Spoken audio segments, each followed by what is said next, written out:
السلام علیکم، میں ہوں مبشرہ طیبہ اور میں آپ کو جوید پبلشر میں خوش آمدید کہتی ہوں۔ آج کی اس ویڈیو میں اسلامیات کلاس برائے ہفتم باب صوم سیرت طیبہ صلی اللہ علیہ وآلہ وسلم کا حصہ نمبر 5 جس کا عنوان ہے آپ صلی اللہ علیہ وسلم کی تعلیمی سرگرمیوں، جس کے بارے میں ہم لوگ سبق پڑھ چکے ہیں اور اب ہم آج اس کی مشق کو حل کریں گے۔ تو چلتے ہیں اپنی مشق کی طرف۔ سوال نمبر 1، درست جواب کے گرد دائرہ لگائیں۔ نمبر 1، ہجرت مدینہ کے بعد اسلام کی تمام تر تبلیغی، علمی و فکری، دینی و اخلاقی اور تعلیمی سرگرمیوں کا زبردست مرکز بن چکی تھی۔ الف مسجد نبوی صلی اللہ علیہ وسلم، ب مسجد قباء، جیم مسجد اقصی، دال مسجد حرام، اور اس کا صحیح جواب ہے الف مسجد نبوی صلی اللہ علیہ وآلہ وسلم۔ نمبر 2، صفا کے لفظی معنی ہیں الف میدان، ب سائبان، جیم مہمان، دال درسگاہ، اور اس کا صحیح جواب ہے ب سائبان۔ نمبر 3، مدینہ والوں کی تعلیم و تربیت کے لیے بھیجا گیا الف حضرت علی رضی اللہ عنہ کو، ب حضرت ابو بکر صدیق رضی اللہ عنہ کو، جیم حضرت زید رضی اللہ عنہ کو، دال حضرت موسیٰ بن عمیر رضی اللہ عنہ کو، اور اس کا صحیح جواب ہے دال حضرت موسیٰ بن عمیر رضی اللہ عنہ کو۔ نمبر 4، نبی کریم خاتم النبیین صلی اللہ علیہ وسلم صحابہ کرام رضی اللہ عنہ کو نصیحت کرتے وقت بات کو دہراتے تھے الف 2 بار، ب 3 بار، جیم 4 بار، دال 5 بار، اور اس کا صحیح جواب ہے ب 3 بار۔ نمبر 5، ہجرت مدینہ کے بعد غریب اور نادار صحابہ کرام رضی اللہ عنہ کی جائے پناہ تھی الف صفا، ب مسجد نبوی صلی اللہ علیہ وسلم، جیم دار ارقم، دال مسجد قباء، اور اس کا صحیح جواب ہے الف صفا۔ سوال نمبر 2، خالی جگہ پر کریں۔ نمبر 1، کسی بھی معاشرے کی اصلاح ڈیش کی اصلاح کے بغیر ممکن نہیں، اور اس کا صحیح جواب ہے خواتین۔ 2، ہجرت مدینہ کے بعد اسلام بڑی ڈیش سے پھلنے پھولنے لگا، اس کا صحیح جواب ہے تیزی۔ نمبر 3، آپ خاتم النبی صلی اللہ علیہ وسلم جب صحابہ کرام رضی اللہ عنہ کو کوئی نصیحت فرماتے تو اسے ڈیش بار دہراتے، اس کا صحیح جواب ہے 3۔ نمبر 4، مسجد نبوی صلی اللہ علیہ وسلم کے ایک گوشے میں ایک چبوترا بنائے گا جسے ڈیش کہا جاتا ہے، جس کا صحیح جواب ہے صفا۔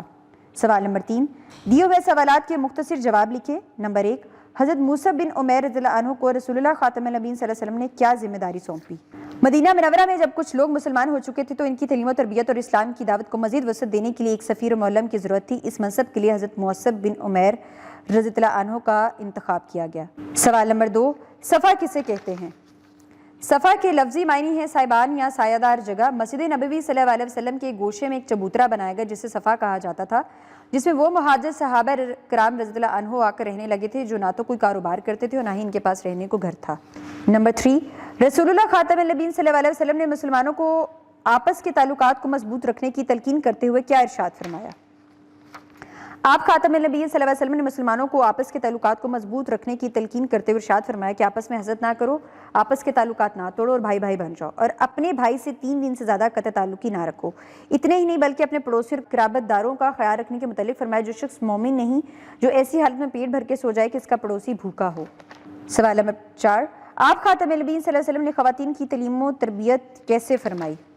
آپ صلی اللہ علیہ وسلم جانتے تھے کہ کسی بھی معاشرے کی اصلاح خواتین کی اصلاح کے بغیر ممکن نہیں، لہٰذا سرکار دو عالم خاتم النبیین صلی اللہ علیہ وسلم نے شروع سے ہی اصلاح خواتین پر زور دیا۔ ہفتہ میں ایک دن خواتین کی اصلاح کے لیے مختص کر دیا تھا۔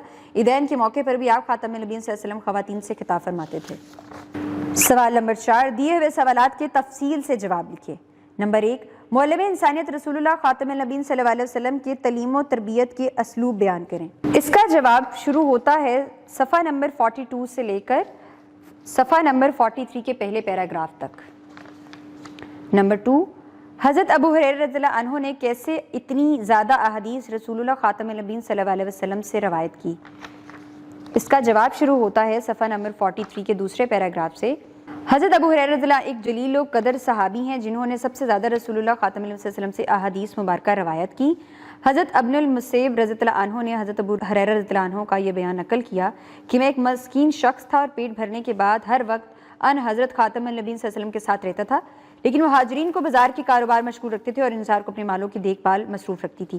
میں ایک دن ان حضرت خاتم النبیین صلی اللہ علیہ وسلم کی خدمت میں حاضر تھا اور آپ خاتم النبیین صلی اللہ علیہ وسلم نے فرمایا کہ کون اپنی چادر پھیلائے گا یہاں تک کہ میں اپنی بات پوری کر لوں، اور پھر وہ اپنی چادر سمیٹ لے اور اس کے بعد کبھی مجھ سے سنی ہوئی کوئی بات نہ بھولے۔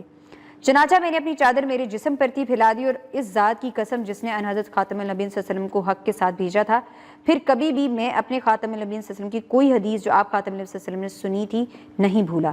سرگرمیاں برائے طلبہ اصحاب صفا خصوصاً مختلف شعبوں میں نمایاں خدمات انجام دینے والے چند صحابہ کرام رضی اللہ عنہ کے ناموں کی فہرست بنائیں۔ مسلمانوں کو لکھنا پڑھنا سکھانے کے لیے بدر کے قیدیوں کا فدیہ مقرر کرنے پر علم کی اہمیت کے بارے میں طلبہ جماعت میں تبادلہ خیال کریں۔